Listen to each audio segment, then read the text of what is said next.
വനത്തിൽ നിന്നും ആന ചിഹ്നം വിളിച്ചു. ഒരൊറ്റയാന്റെ ഗർജനം.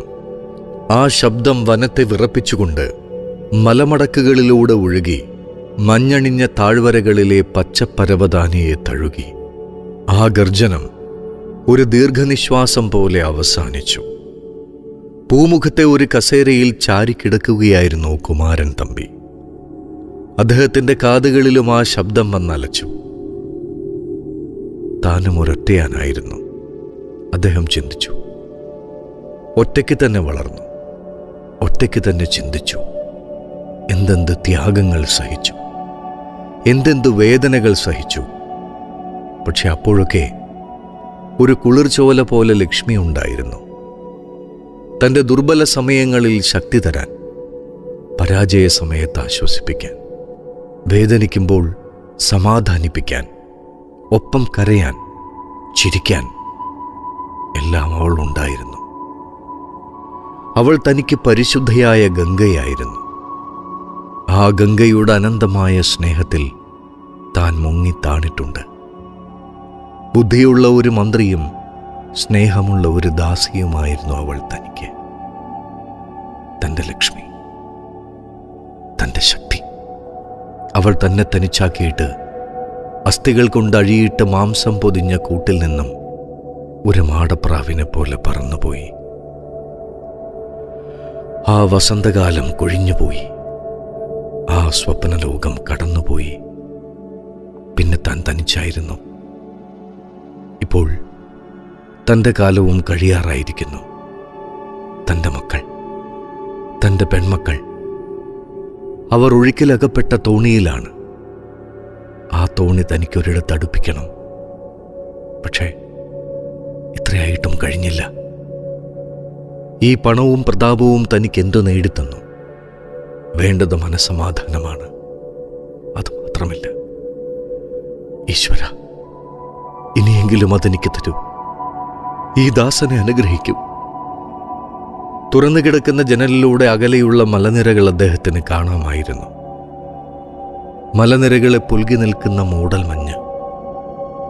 ഒരു കല്യാണ പെണ്ണിനെ പോലെ അണിഞ്ഞൊരുങ്ങി നിൽക്കുന്ന പ്രകൃതിയുടെ നെറുകയിൽ ആദിത്യ ഭഗവാൻ കൈവച്ച് അനുഗ്രഹിക്കുന്നു. അത് തൻ്റെ ശ്രീലതയായിരുന്നുവെങ്കിൽ ആ പ്രകൃതി കണ്ണിൽ നിന്നും മാഞ്ഞു പോകുന്നത് പോലെ അദ്ദേഹത്തിന് അനുഭവപ്പെട്ടു. അതെ, അതൊരു നിറം മങ്ങിയ ചിത്രമായി അപ്രത്യക്ഷമാവുകയാണ്. അച്ഛാ, അദ്ദേഹം നടുക്കത്തോടെ മുന്നിലേക്ക് നോക്കി. ശ്രീദേവി, അവൾ ലക്ഷ്മിയെപ്പോലെ മുന്നിൽ നിൽക്കുന്നു. യൗവനം പൂത്തുലഞ്ഞ ഒരു പുഷ്പവാടി. അച്ഛാ, എന്താ മോളെ?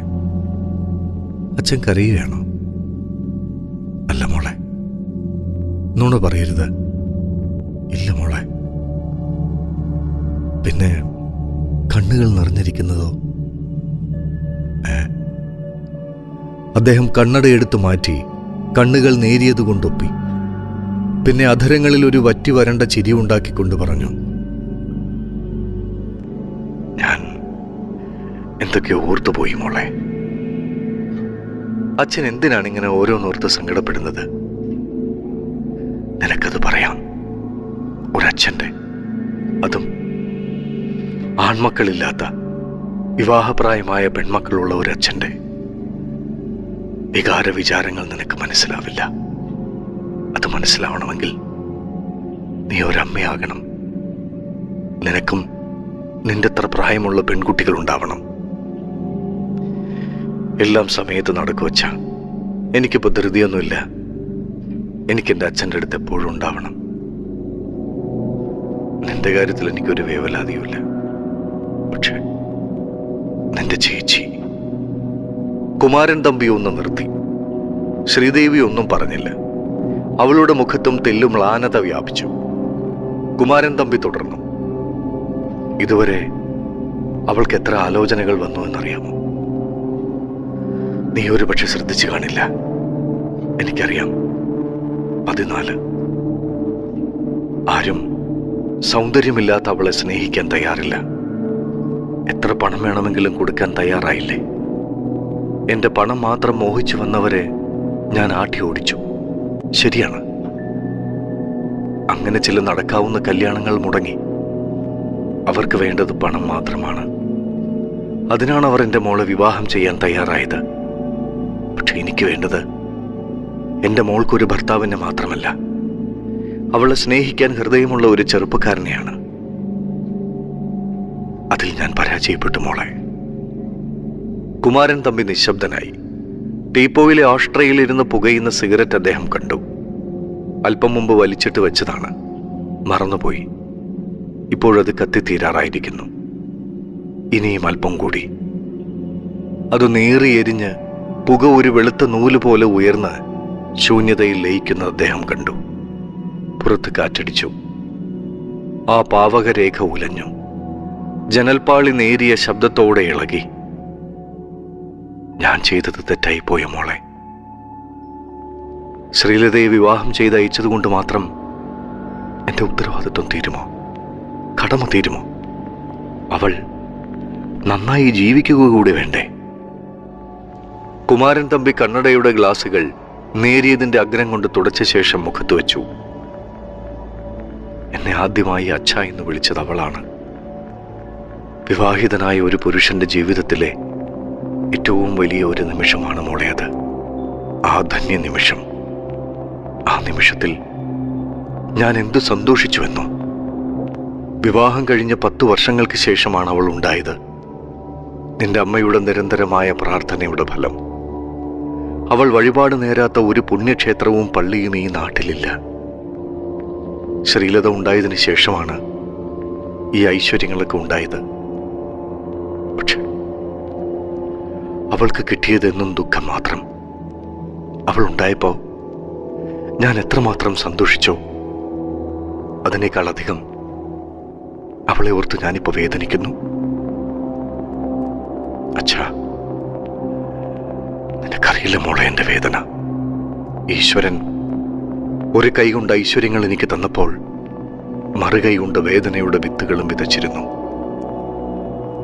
ഇത്രയൊക്കെ ചിന്തിക്കാൻ ഇപ്പോഴെന്തുണ്ടായി? ശ്രീദേവി ചോദിച്ചു. കുമാരൻ തമ്പി ഒരു വരണ്ട ചിരി ചിരിച്ചു. പിന്നെ ഒന്ന് നിശ്വസിച്ചു. ചേച്ചി എവിടെ? അകത്തുണ്ട്. അകലെ മലനിരകളെ തഴുകുന്ന വെയിലിന്റെ കരങ്ങൾ തളരുന്നത് കുമാരൻ തമ്പി കണ്ടു. എനിക്ക് വയസ്സായില്ലേ മോളെ?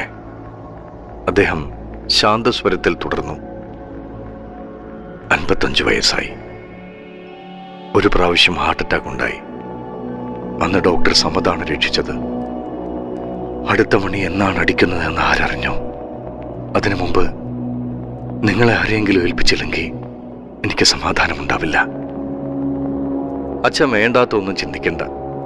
എല്ലാം ഭംഗിയായി നടക്കും. ആദർശവാനായ ഏതെങ്കിലും ഒരു ചെറുപ്പക്കാരൻ ചേച്ചിയെ സ്നേഹിക്കും. ചേച്ചിക്ക് അത്ര പ്രായമൊന്നും ആയില്ലല്ലോ. നീ പറയുന്നത് ശരിയായിരിക്കാം. പക്ഷെ ആ ദിവസം അതെന്നായിരിക്കും? അതിങ്ങനെ നീണ്ടുപോയ നിന്റെ കാര്യവും. വിനോദ് നിർബന്ധിക്കാൻ തുടങ്ങിയിട്ട് എത്ര കാലമായി? എത്ര നാൾ അവൻ ക്ഷമിക്കും? നമ്മുടെ പ്രശ്നങ്ങൾ അവൻ മനസ്സിലാക്കണമെന്നില്ല.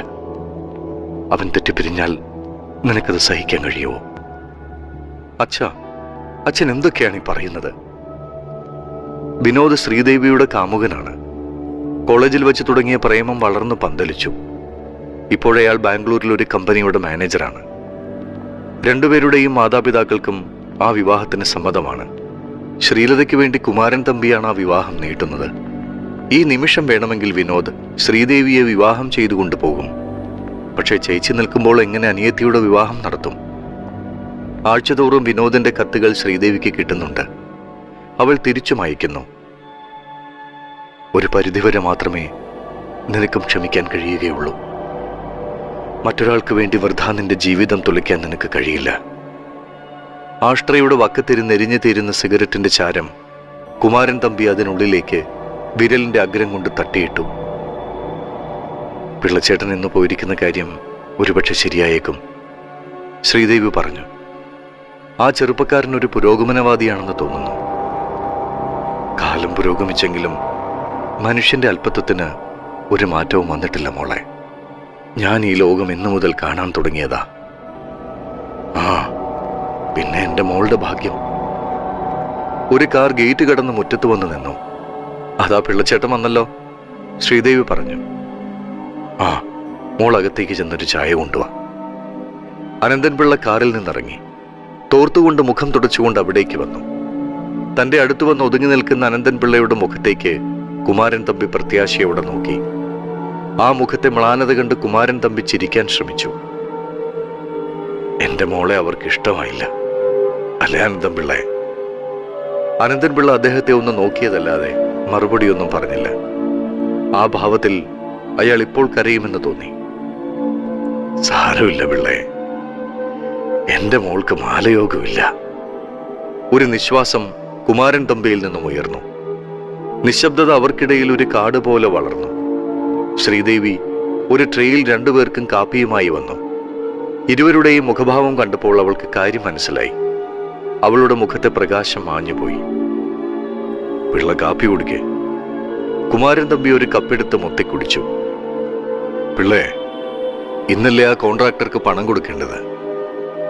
അതെ, അയാൾ 8 മണിക്ക് ഹോട്ടലിൽ വരും. അനന്തൻ പിള്ള കപ്പ് കാലിയാക്കി. ശരി, എന്നാൽ പിള്ള പോയിക്കൊള്ളൂ. ഡ്രൈവറോട് ഇവിടെ ഉണ്ടാവണമെന്ന് പറയൂ. ശരി. പിള്ള പുറത്തേക്ക് പോയി. 6:30 കുമാരൻ തമ്പി തനിച്ചായി. മോളെ, ആ പെട്ടി. ശ്രീദേവി അച്ഛന്റെ കൂടെ കാറിനടുത്തേക്ക് ചെന്നു, ബ്രീഫ് കേസും എടുത്തുകൊണ്ട്. കാർ ഗേറ്റ് കടന്നു പോകുന്നത് നോക്കി ശ്രീദേവി നിന്നു.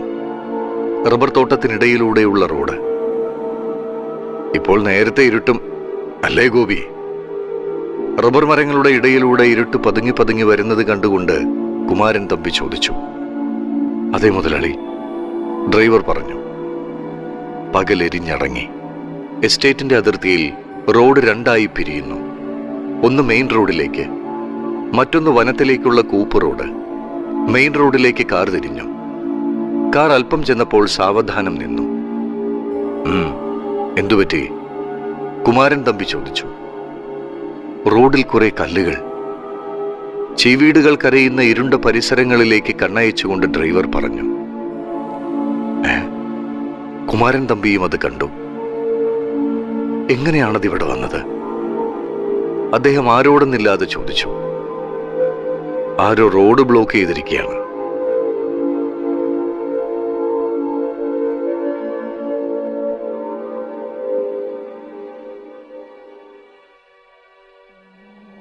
രണ്ട്, ചുറ്റുപാടും ഇരുട്ടാണ്. കാറിന്റെ വെളിച്ചം കടന്നു ചെല്ലുന്നിടത്തൊന്നും ആരുമില്ല. റോഡിനിരുവശങ്ങളിലും വൻമരങ്ങളാണ്. അവയ്ക്കിടയിൽ നിന്നും മഞ്ഞ് കാറിന്റെ വെളിച്ചത്തിലേക്ക് ഒഴുകി വരുന്നത് ഡ്രൈവർ ഗോപി കണ്ടു. ഇത് വിചിത്രമായിരിക്കുന്നല്ലോ, അത് മാറ്റിക്കളയാമോ എന്ന് നോക്കൂ, കുമാരൻ തമ്പി ഗോപിയോട് പറഞ്ഞു. അയാൾ ഡോർ തുറന്ന് റോഡിലിറങ്ങി. പുറത്ത് നല്ല തണുപ്പുണ്ടായിരുന്നു. തനിക്കെടുത്തു മാറ്റാൻ കഴിയുന്ന കല്ലുകളാണവയെന്ന് ഗോപിക്ക് തോന്നി. അയാൾ കാറിന്റെ മുമ്പിലേക്ക് ചെന്നു. പെട്ടെന്ന് കരിയിലകൾ ഞെരിഞ്ഞമരുന്ന ശബ്ദം കേട്ടു. ഞെട്ടലോടെയാണ് ശബ്ദം കേട്ട ദിക്കിലേക്ക് അയാൾ തിരിഞ്ഞു നോക്കിയത്. നൊടിയിട കൊണ്ട് 3-4 പേർ കാറിനടുത്തെത്തി. ഗോപിക്ക് അവരെ വ്യക്തമായി കാണാൻ കഴിഞ്ഞില്ല. ഏതോ റൗഡികളോ പിടിച്ചുപറിക്കാരോ ആണെന്ന് അയാൾക്ക് ഉറപ്പായി. എന്തോ അപകടമാണെന്ന് കുമാരൻ തമ്പിക്കും ഉറപ്പായി. ആരോ മനഃപൂർവ്വം കുടുക്കിലാക്കുകയായിരുന്നു. നിങ്ങൾ ആരാണ്? ഗോപി ധൈര്യമായി ചോദിച്ചു. മെലിഞ്ഞ ശരീരപ്രകൃതിയായിരുന്നെങ്കിലും ഗോപി ഒരു മുൻഗോപിയായിരുന്നു. പെട്ടെന്നൊന്നും ആരെയും വകവയ്ക്കുകയില്ല. നിനക്കറിയണോടാ? ഒരുവൻ മുന്നോട്ട് വന്ന് ഗോപിയെ തല്ലാനായി കയ്യോങ്ങി. ഗോപി അത് തട്ടിക്കളഞ്ഞിട്ട് അവന്റെ വയറ്റിൽ ഒരു ചവിട്ട് കൊടുത്തു. ആ മനുഷ്യൻ പിന്നോട്ട് തെറിച്ചുപോയി. അടുത്ത നിമിഷം ഗോപിയുടെ വയറ്റിൽ ശക്തമായ ഒരു ഇടി കിട്ടി. അയാൾ ഒരു നിലവിളിയോടെ വയറ്റിൽ അമർത്തിപ്പിടിച്ചു. പിന്നെ കാറിന്റെ ബോണറ്റിലേക്ക് ചാഞ്ഞു. അയാളുടെ ശരീരം തളർന്ന് റോഡിലേക്ക് മറിഞ്ഞു വീണു. എല്ലാം ഒരു നിമിഷം കൊണ്ട് കഴിഞ്ഞു. ഒരാൾ കാറിന്റെ ഡോർ വലിച്ചു തുറന്നു. ഇതികർത്തവ്യതാമൂഢനായി ഇരിക്കുകയായിരുന്നു കുമാരൻ തമ്പി. അവനെ ഇങ്ങ് വലിച്ചു ചാടിക്ക്, ആരോ പറഞ്ഞു. ഒരാൾ അദ്ദേഹത്തെ പുറത്തേക്ക് വലിച്ചിറക്കി. കുമാരൻ തമ്പി ചെറുത്തു നിന്നു. തന്റെ കയ്യിൽ നിന്നും ബ്രീഫ് കേസ് തട്ടിപ്പറിക്കുകയാണ് അവരുടെ ലക്ഷ്യമെന്ന് അദ്ദേഹത്തിന് ഉറപ്പായി. അദ്ദേഹം ബ്രീഫ് കേസ് കൊണ്ട് അവരെ അടിച്ചു. ആ സംഘട്ടനം നടക്കുമ്പോൾ കാറിന്റെ പ്രകാശപരിധിയിലേക്ക് ഒരു കാൽനടക്കാരൻ നടന്നു വന്നു. അലസമായി വസ്ത്രങ്ങൾ ധരിച്ച ഒരു മനുഷ്യൻ. അയാൾ കാറിനടുത്തെത്തിയപ്പോഴാണ് 3-4 പേർ ഒരാളെ ആക്രമിക്കുന്നത് കണ്ടത്. ആക്രമിക്കപ്പെടുന്നയാൾ ഒരു മാന്യനാണെന്ന് തോന്നി. കാറിൽ വന്നതായിരിക്കണം. അദ്ദേഹത്തിന്റെ കയ്യിലെ ബ്രീഫ് കേസാണ് അവരുടെ ലക്ഷ്യം. പക്ഷെ അദ്ദേഹത്തിന്റെ പിടി അതിൽ നിന്നും വിടുന്നില്ല. തനിക്ക് അദ്ദേഹത്തെ സഹായിക്കാൻ കഴിയുമെന്ന് തോന്നിയ യാത്രക്കാരൻ അവരുടെ അടുത്തേക്ക് ഓടിച്ചെന്നു. കരുത്തനായ ആ മനുഷ്യൻ അവരുമായി ഏറ്റുമുട്ടി. താൻ പരാജയപ്പെടുമെന്ന് തോന്നിയ കുമാരൻ തമ്പിക്ക് ഉന്മേഷം വീണ്ടു കിട്ടി. ഇരുളിൽ നിന്ന് കരച്ചിലും അലർച്ചയും അട്ടഹാസങ്ങളും ഉണ്ടായി. കയറ്റം കയറി വന്ന ഒരു ലോറിയുടെ വെളിച്ചം അവിടെ പതിച്ചു. ലോറി അടുത്തു വരികയാണെന്ന് ഉറപ്പായപ്പോൾ റൗഡികൾ കാട്ടിലേക്ക് ഓടി മറഞ്ഞു. ബ്രീഫ് കേസിന് മുകളിൽ കമിഴ്ന്നു കിടന്ന കുമാരൻ തമ്പി എഴുന്നേറ്റു. റോഡിൽ കിടന്ന് ഞരങ്ങുന്ന അപരിചിതനെ അദ്ദേഹം കണ്ടു. അയാൾക്ക് കുത്തുകിട്ടിയിട്ടുണ്ട്. ലോറി കയറ്റം കയറി അടുത്തു വന്നു നിന്നു. എന്തുപറ്റി? അതിൽ നിന്നും ഒരാൾ ഇറങ്ങി വന്നു. കൂപ്പിലേക്ക് തടി കയറ്റാൻ പോകുന്ന ലോറിയായിരുന്നു അത്. കുറെ റൗഡികൾ ഞങ്ങളെ ആക്രമിച്ചു. ബ്രീഫ് കേസ് കാറിനുള്ളിലേക്ക് ഇട്ട ശേഷം കുമാരൻ തമ്പി പറഞ്ഞു. ഗോപി ഒരു ഞരക്കത്തോടെ എഴുന്നേറ്റു. അയാളുടെ അടിവയറ്റിൽ അപ്പോഴും ശക്തിയായ വേദനയുണ്ടായിരുന്നു. ശരീരമാകെ ചോര പുരണ്ട് സംസാരിക്കാനാവാതെ ഞരങ്ങുന്ന അപരിചിതനായ ആ സഹായിയെ കുമാരൻ തമ്പി കണ്ടു. അയാളുടെ തുടയിലും ഇടത് കൈത്തണ്ടയിലും ഓരോ മുറിവുകൾ ഉണ്ടായിരുന്നു. മുണ്ട് ചോര കൊണ്ട് അഭിഷേകം ചെയ്തിരിക്കുന്നു. ലോറിയിൽ നിന്ന് 2 പേർ കൂടി ഇറങ്ങി വന്നു. കുമാരൻ തമ്പി തന്റെ നേരിയത് കീറി അയാളുടെ മുറിവ് വെച്ച് കെട്ടി. അയാൾ ആകെ തളർന്നിരുന്നു. വളരെയധികം ചോര പോയി. ഉടനെ ഹോസ്പിറ്റലിൽ എത്തിക്കണം, ലോറിക്കാരൻ പറഞ്ഞു. ഇത് ഈ കാട്ടിൽ ആദ്യമാണല്ലോ യാത്രക്കാരെ കൊള്ളയടിക്കുന്ന പണി, ഒരാൾ പറഞ്ഞു. പുതിയ കള്ളന്മാരായിരിക്കും. ലോറിക്കാരുടെ സഹായത്തോടെ അപരിചിതനായ ആ മനുഷ്യനെ കുമാരൻ തമ്പി കാറിൽ കയറ്റി. ലോറിക്കാർ റോഡിലെ കല്ലുകൾ ഉരുട്ടി മാറ്റി. ഇനി സൂക്ഷിക്കണമല്ലോ, മലയിക്കള്ളന്റെ വിത്തുകൾ ഈ കാട്ടിലുണ്ടെങ്കിൽ, ലോറിക്കാരൻ പറഞ്ഞു. ലോറിക്കാരോട് നന്ദി പറഞ്ഞ് കുമാരൻ തമ്പി കാർ വിട്ടു. അവർ ആരായിരുന്നു? നിനക്ക് ആരെയെങ്കിലും തിരിച്ചറിയാൻ കഴിഞ്ഞോ? കുമാരൻ തമ്പി ഗോപിയോട് ചോദിച്ചു. ഇല്ല, എനിക്കാരെയും മനസ്സിലായില്ല. മിനിറ്റുകൾക്കുള്ളിലായിരുന്നില്ല എല്ലാം സംഭവിച്ചത്. ഈ മനുഷ്യൻ വന്നില്ലായിരുന്നെങ്കിൽ അവർ എന്നെ കൊന്നിട്ടാണെങ്കിലും പെട്ടി തട്ടിയെടുക്കുമായിരുന്നു. ഭഗവാന്റെ കാരുണ്യം കൊണ്ടാണ് ഇയാളും ആ ലോറിക്കാരും വന്നത്. കുമാരൻ തമ്പി ആ മനുഷ്യന്റെ മുഖത്തേക്ക് നോക്കി. ചെറുപ്പക്കാരനാണ്, ഒരിടത്തും കണ്ടു പരിചയമില്ല. നമുക്ക് വേണ്ടി അയാൾ സ്വയം അപകടത്തിൽ ചാടി. കുമാരൻ തമ്പി കണ്ണുകൾ അടച്ച് തളർന്നു കിടക്കുന്ന അയാളുടെ മുഖത്തേക്ക് സഹാനുഭൂതിയോടെ നോക്കി. ചോരയുടെ ഗന്ധം കാറിനുള്ളിൽ നിറഞ്ഞു നിന്നു. കാർ അതിവേഗം ഓടി. താഴ്വരയിലെ ചെറിയ പട്ടണത്തിന്റെ വെളിച്ചം അടുത്തു വന്നു. കാർ ഹോസ്പിറ്റലിന് മുന്നിൽ ഒരു കുലുക്കത്തോടെ നിന്നു. ഡോക്ടർ സമദിന്റെ ഹോസ്പിറ്റലായിരുന്നു അത്. കുമാരൻ തമ്പി സംഭവിച്ചതെല്ലാം ഡോക്ടറോട് പറഞ്ഞു. അവർ അടുത്ത സുഹൃത്തുക്കളായിരുന്നു. ആ മനുഷ്യനെ അവിടെ അഡ്മിറ്റ് ചെയ്തു. ഇയാളെ പറ്റി എന്തെങ്കിലും അറിയാവോ? ക്യാബിനിൽ വന്നപ്പോൾ ഡോക്ടർ കുമാരൻ തമ്പിയോട് ചോദിച്ചു. ഇല്ല, ഒന്നും അറിയാൻ പാടില്ല. എന്തായാലും ഞാൻ ആ മനുഷ്യനോട് കടപ്പെട്ടിരിക്കുന്നു. അയാളുടെ മുറിവുകൾ മാറുകയാണോ? നോ, സാരമില്ല. തുടയിൽ 4 സ്റ്റിച്ച് ഇടേണ്ടി വന്നു. ഇപ്പോഴുള്ള ക്ഷീണം രക്തം വാർന്നു പോയതുകൊണ്ടുള്ളതാണ്. Next morning he will be all right. ആ ചെറുപ്പക്കാരൻ എൻ്റെ മുറിവുകളും വേദനയുമാണ് ഏറ്റുവാങ്ങിയത്. മിസ്റ്റർ തമ്പി, ഇങ്ങനെയൊക്കെ ചിന്തിക്കാൻ തുടങ്ങിയാലോ? ഇതൊക്കെ സാധാരണമാണ്. സത്യവും മനുഷ്യത്വവും ഒക്കെ തീർത്തും മരിച്ചിട്ടില്ല. നിങ്ങൾ ആ കോൺട്രാക്ടറെ ചെന്ന് കാണൂ. എന്നിട്ട് വിവരം പോലീസിൽ കൂടി ഒന്ന് അറിയിച്ചേക്കൂ. ഇത്തരം കേസുകൾ അന്വേഷിക്കുന്നതിന് ഇൻസ്പെക്ടർ ആന്റണി മിടുക്കനാണ്. അതെ, അത് ശരിയാ. കുമാരൻ തമ്പി പുറത്തേക്ക് പോയി. തന്റെ ജോലി അവസാനിപ്പിച്ചതിന് ശേഷം കുമാരൻ തമ്പി ആ അജ്ഞാതനായ ചെറുപ്പക്കാരന്റെ അടുത്ത് വന്ന് രാത്രി 12 മണി വരെ ഇരുന്നു. ഇതിനിടെ അയാളുടെ ബോധക്ഷയം മാറുകയും അയാൾ സംസാരിക്കുകയും ചെയ്തു. കുമാരൻ തമ്പി അയാളെ പറ്റിയുള്ള വിവരങ്ങൾ ചോദിച്ചറിഞ്ഞു. പേര് രാജശേഖരൻ എന്നാണ്. 10 ക്ലാസ് പഠിക്കാനുള്ള സാമ്പത്തിക സാഹചര്യമേ ഉണ്ടായിരുന്നുള്ളൂ. പല തൊഴിലും ചെയ്തു. ഒരു തൊഴിലും സ്ഥിരപ്പെടാതെ അലഞ്ഞു. അങ്ങനെ ഇവിടെയും എത്തി. തമ്പി മുതലാളിയെ കണ്ടാൽ എന്തെങ്കിലും ജോലി ലഭിക്കാൻ സാധ്യതയുണ്ടെന്ന് ആരോ പറഞ്ഞു. ബംഗ്ലാവിലേക്ക് നടക്കുകയായിരുന്നു. കയ്യിൽ പണമൊന്നുമില്ല. ബംഗ്ലാവിൽ ചെന്നാൽ ഭക്ഷണമെങ്കിലും കിട്ടുമെന്ന് കരുതി. അയാളുടെ കഥ കേട്ട് കഴിഞ്ഞപ്പോൾ കുമാരൻ തമ്പിയുടെ കണ്ണുകൾ നിറഞ്ഞു. തന്റെ സഹായം തേടി വന്ന അയാളുടെ സഹായം തനിക്കാണ് ലഭിച്ചത്. എന്തൊരു വിധിവൈപരീത്യം! ആ സംഭവങ്ങൾ കുമാരൻ തമ്പി ശ്രീലതയോടും ശ്രീദേവിയോടും പറഞ്ഞു. അവർക്കും രാജശേഖരനോട് അനുകമ്പ തോന്നി. പിറ്റേ ദിവസം ശ്രീദേവിയും അച്ഛനോടൊപ്പം ഹോസ്പിറ്റലിൽ ചെന്ന് രാജശേഖരനെ കണ്ടു. സാമാന്യ സൗന്ദര്യമുള്ള ദൃഢഗാത്രനായ ചെറുപ്പക്കാരൻ. ഷേവ് ചെയ്യാത്തതുകൊണ്ട് താടിയും മീശയും വളർന്നു നിൽക്കുന്നു. അനുസരണയില്ലാത്ത മുറ്റിത്തഴച്ച തലമുടി. ശ്രീദേവിക്ക് അയാളുടെ വിനയവും സംഭാഷണ ചാതുരിയും ഇഷ്ടമായി. വേദനയുണ്ടായിരുന്നെങ്കിലും രാജശേഖരന് സാവധാനം നടക്കാൻ കഴിയുമായിരുന്നു. ഇന്ന് തന്നെ ഡിസ്ചാർജ് ചെയ്യും. പിന്നെ ഞാൻ എന്തു ചെയ്യും? ആ കാര്യത്തിൽ രാജൻ ഭയപ്പെടണ്ട. രാജന് ഞാനുണ്ട്. രാജനെ ഞാൻ എൻ്റെ ബംഗ്ലാവിലേക്ക് കൊണ്ടുപോകും. ഒരു ജോലിയല്ലേ രാജന് വേണ്ടത്?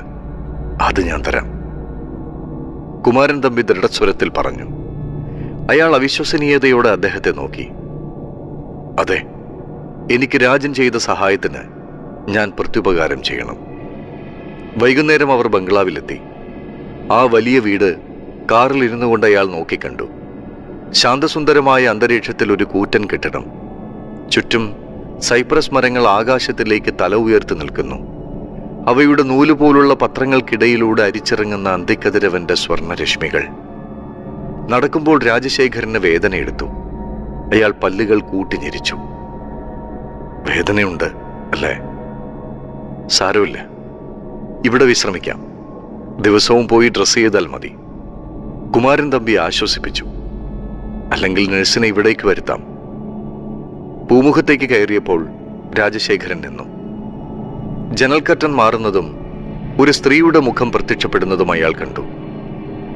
തന്നിൽ തറച്ചിരിക്കുന്ന 2 കണ്ണുകൾ അയാൾ കണ്ടു. ജ്വലിക്കുന്ന 2 കണ്ണുകൾ.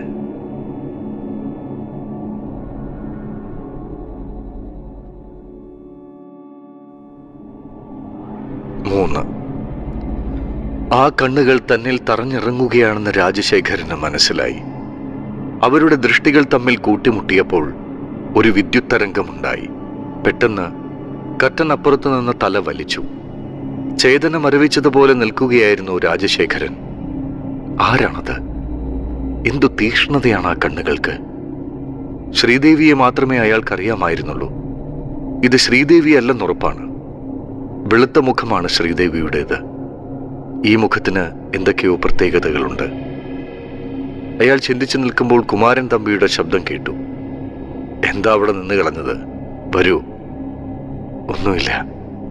അയാൾ ചിരിക്കാൻ ശ്രമിച്ചുകൊണ്ട് അവിടേക്ക് ചെന്നു. ഇരിക്കൂ. വേണ്ട, ഞാൻ നിന്നോളാം. രാജൻ, ഇതൊന്നും എനിക്കിഷ്ടമല്ല. നിങ്ങൾ എനിക്ക് സുഹൃത്തിനെ പോലെയാണ്.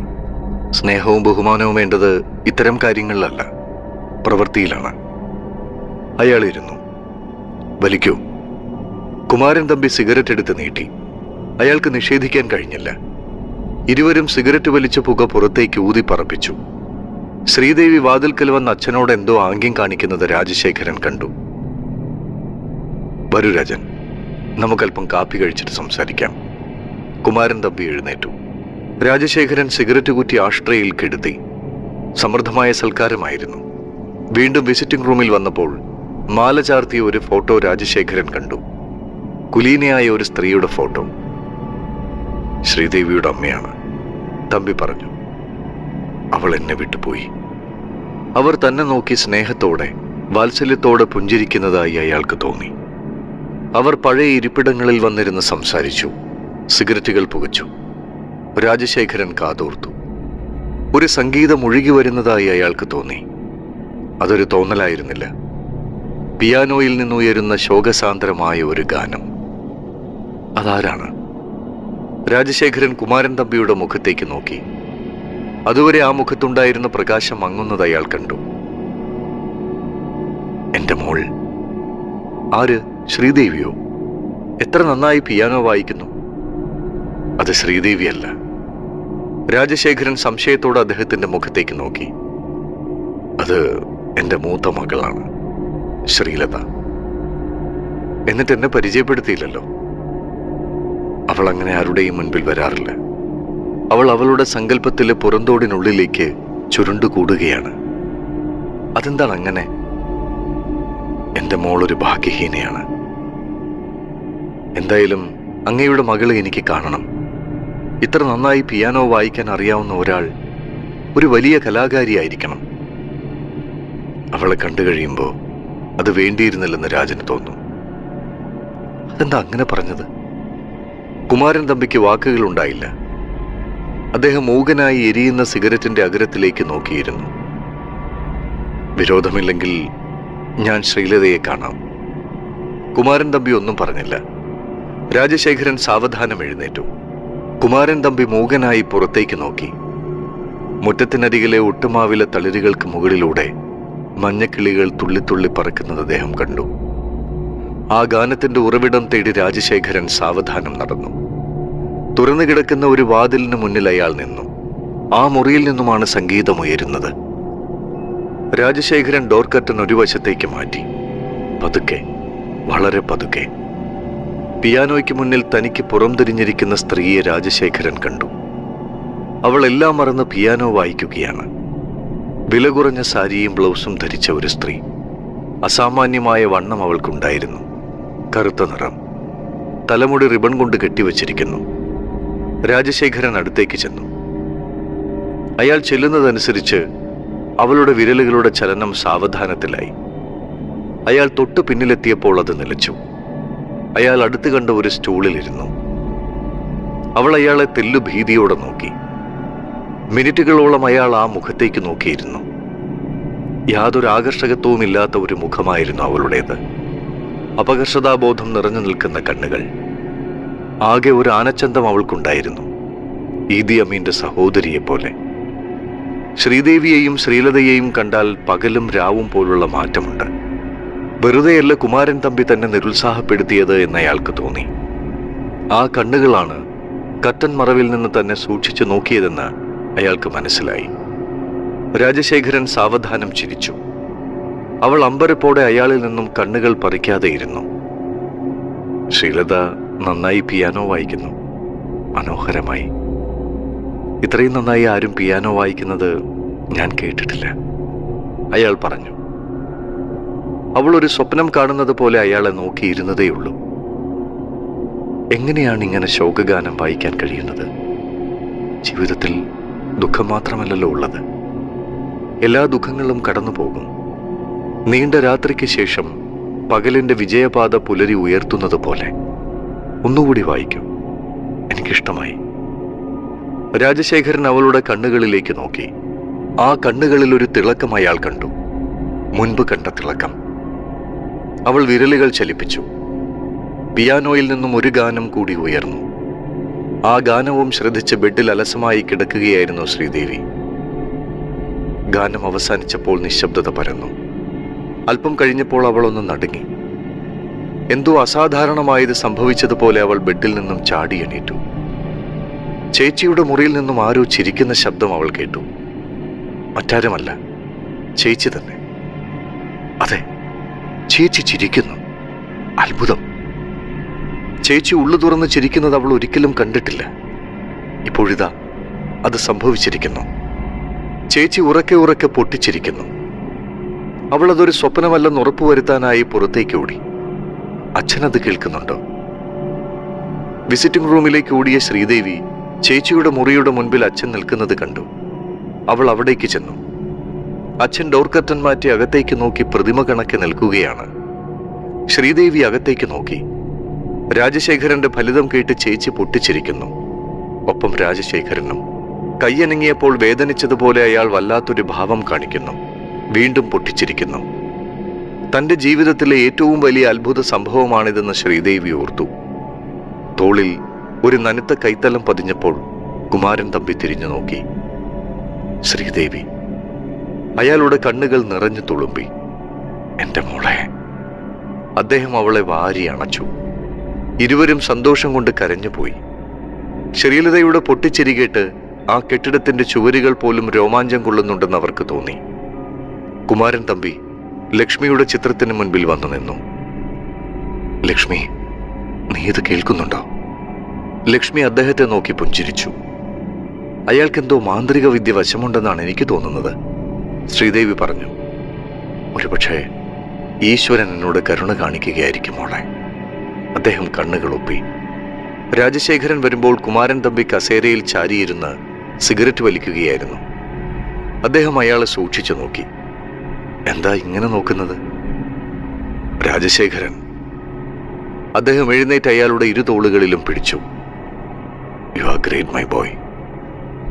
എന്റെ മോൾ ചിരിക്കുന്നത് വർഷങ്ങൾക്ക് ശേഷം ഞാൻ കേൾക്കുകയാണ്. ശ്രീലതയ്ക്ക് വേണ്ടത് സ്നേഹമായിരുന്നു. ശ്രീലതയോട് ആരും ഉള്ളു തുറന്ന് സംസാരിച്ചിട്ടില്ല. ആരും ശ്രീലതയെ കലവറയില്ലാതെ സ്നേഹിച്ചിട്ടില്ല. എല്ലാവരും സഹതാപത്തോടെ ശ്രീലതയെ നോക്കി. അവിടെയാണ് നിങ്ങൾക്ക് തെറ്റുപറ്റിയത്. ശ്രീലതയ്ക്ക് ഒരു ശുഭപ്രതീക്ഷയും ചെറിയ കാര്യങ്ങളിലൂടെ സന്തോഷവും ഞാൻ കൊടുത്തു. ശ്രീലതയുടെ കഴിവുകളെ അംഗീകരിച്ചു. മുതലാളിക്കറിയാമോ, മനുഷ്യനൊരു വീണയാണ്, പാടാൻ കുതിക്കുന്ന വീണ. വേണ്ട വിധത്തിൽ അതിൻ്റെ തന്ത്രികൾ ചലിപ്പിച്ചാൽ മതി, അത്ഭുതങ്ങൾ സംഭവിക്കും. ഞാൻ ചെയ്തതൊരു വലിയ കാര്യമൊന്നുമല്ല, നിങ്ങൾ ശ്രദ്ധിക്കാതിരുന്ന ഒരു ചെറിയ കാര്യം. രാജൻ, നീ എൻ്റെ മോനാണടാ. ഈശ്വരനാണ് നിന്നെ എൻ്റെ അടുത്തേക്ക് അയച്ചത്. കുമാരൻ തമ്പിയുടെ കണ്ണുകൾ നിറഞ്ഞു. ഗേറ്റ് കടന്നൊരു ജീപ്പ് വന്ന് മുറ്റത്ത് നിന്നു. പോലീസ്. രാജശേഖരന്റെ അധരങ്ങൾ വിറച്ചു. ഇൻസ്പെക്ടർ ആന്റണി ജീപ്പിൽ നിന്നും ഇറങ്ങുന്നത് കുമാരൻ തമ്പി കണ്ടു.